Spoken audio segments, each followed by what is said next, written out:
Hi everyone, my name is Iman, and as part of our module 13, which is radio performance, I'm here to talk about more types of broadcast performance.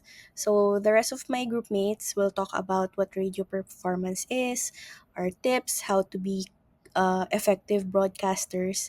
But there are some 6 or 10 enumerated types of broadcast performances in our reference material.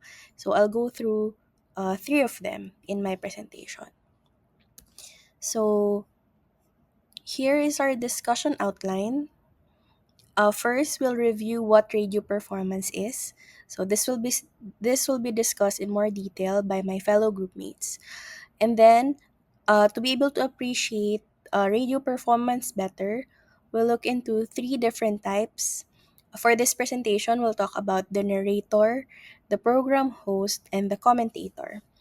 Some of these titles may be familiar with you, but we'll talk about it more later. What they do, what they talk about generally, and how to, like, some examples from the wild, like how do we differentiate them. And then we'll talk about key differences among the three. So their focus, their tone, their function or their tasking in the radio industry, and the setting, like where do we usually find them. And then some tips and tricks on how to be effective radio broadcasters. So let's start. So first, what is radio performance? Radio performance is how we communicate our message and present ourselves on the radio. It's about learning how to use and control your voice properly so that the audience understands us. Radio performance refers to the art and skill of effectively delivering content and engaging with listeners on the radio. It encompasses both verbal and nonverbal elements, focusing on how a presenter communicates his message and presents their personality to the audience. It's about learning how to use your voice properly, which includes voice control, clarity and enunciation, energy and enthusiasm, personal connection, delivery, and authenticity. So, who makes the radio performance? It's the announcers and the broadcasters. They convey the information via the electronic media, which is the television or the radio. Their responsibility is to ensure that the reports are communicated in an intelligible way.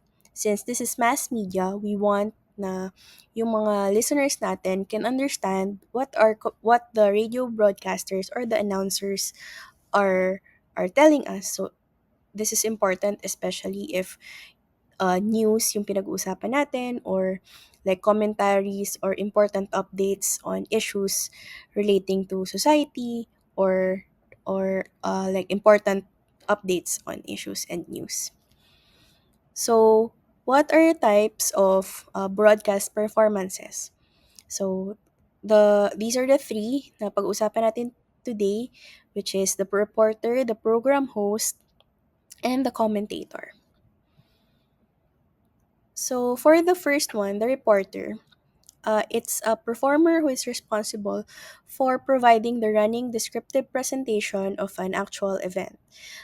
He delivers narrative information rather than just presenting basic announcements.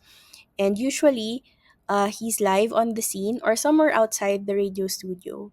Kasi nga, he's reporting or describing the event for the listeners on the radio. So, he has to be there dun sa lugar or the news where it's happening. So, for example, these are the usual like reporters sa Senate, like they report their stories there in the Senate building mismo, or like typhoon, or halimbawa if there are typhoons or natural calamities, we have reporters on the field who talk about the updates or kung ano ba yung nangyari dun sa lugar.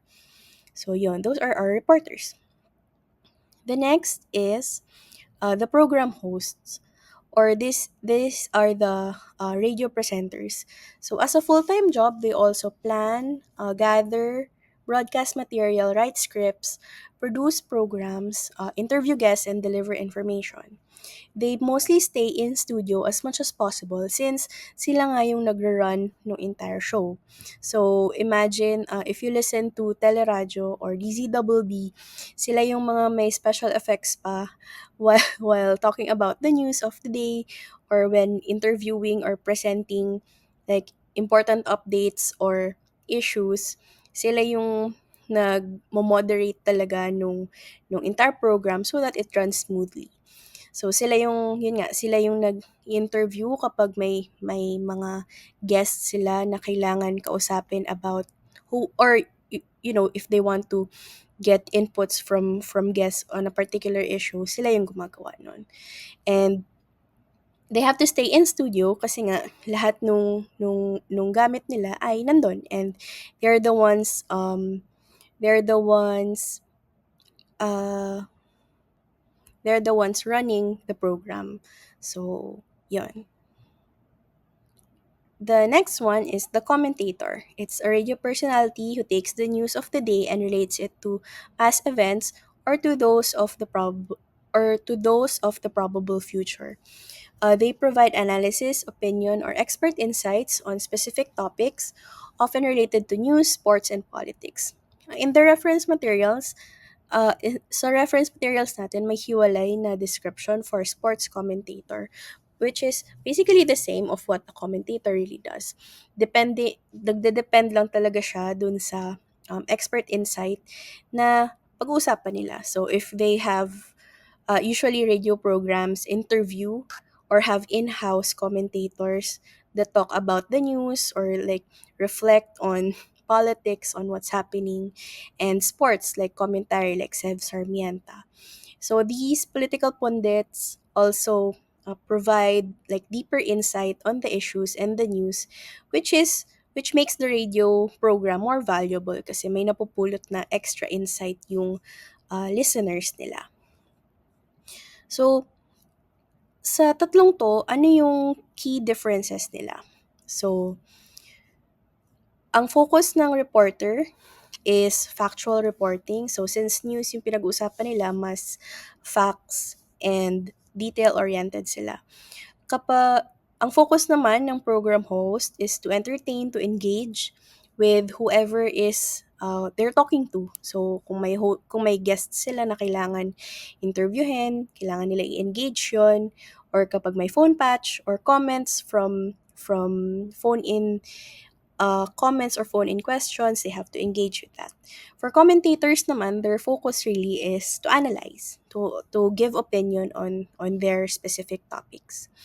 Sa tone naman, they're different in the sense na si reporter, neutral or objective since he talks about the news nga and kailangan objective.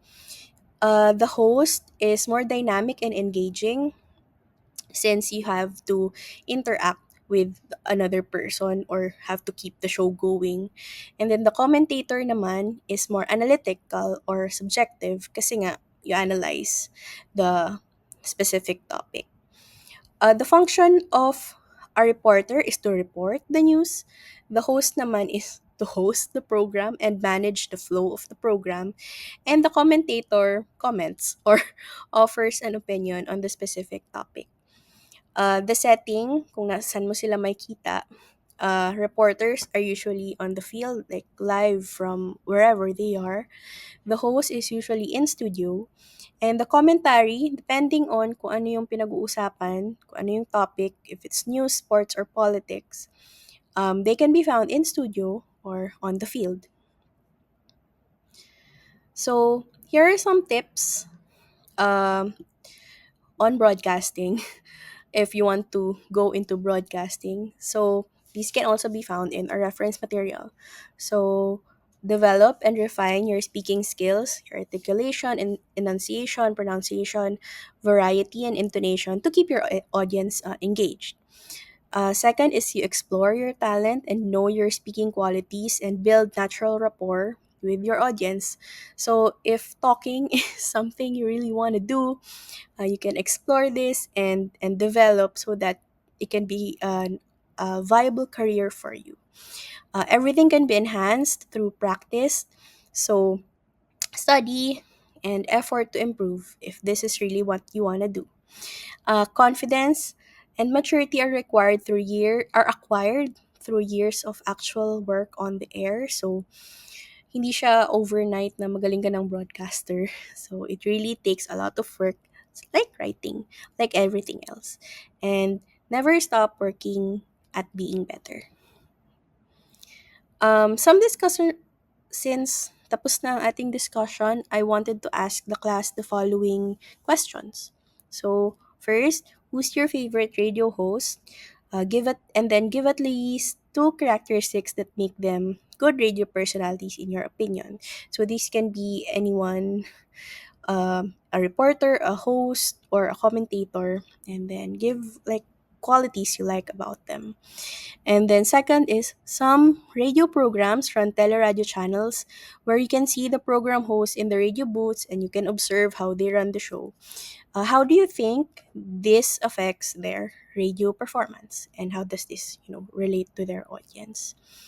So here are my references, and that's all. Thank you for listening. I'll see you at the discussion forum.